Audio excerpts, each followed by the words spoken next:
am going to be reading Johnny Appleseed.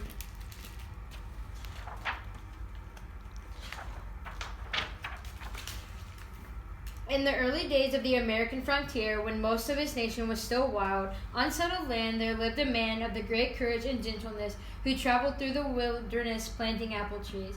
His name was John Chapman, though he came to be known to generations of Americans as Johnny Appleseed. This is one story about his gift to our country. These apple trees were planted here a century ago, 100 years of springtime bloom, 100 years of snow. 100 apple autumns with the wild geese flying by, 100 years of applesauce and steaming apple pie.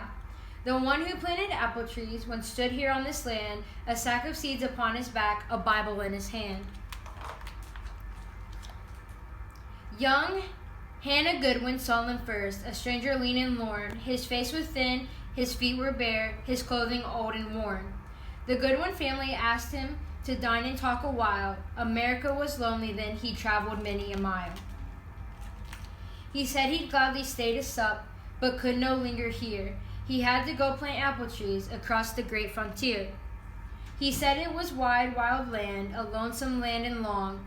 He said his apples sharp and sweet would make the country strong. The family listened while he spoke, a forest green and grand, our prairies vast with waving grass, of rivers ribbed in sand. He spoke of families like their own, and moving bravely west, with guns and tots and cooking pots to claim the wilderness.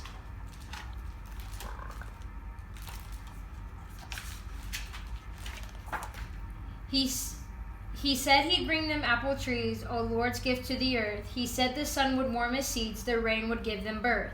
He said that each good orchard grown would bear fruits as God planned, and give the yearning pioneers a taste of promised land. The Goodwin family wished him well and watched him leave alone. He's carried neither gun nor knife, no weapon did he own. For though he walked alone and lorn through dangerous land and wild, he said he'd harm no creature born, each one was God's own child. Young Hannah heard the tales of him, although her growing years, as he brought apples sharp and sweet to other pioneers. She heard the walk through day and night, and through the winds that moan. She heard he walked in the snow and rain that chilled him to the bone. And where he walked, he gave his blessing softly thrown, the scattered seeds among the weeds, the sweet fruit wisely grown. She heard he loved the forest land and its all creatures too, wild deer, hare, and wild wolf and bear, and every bird that flew. She heard the Indians trusted him, he knew the things they knew, which plants would heal or make a meal, which streams ran clear and true. He walked all trails and heard all tales, his orchard spread and grew, and where he lived, he went deep, rich scent or apple blossoms blew.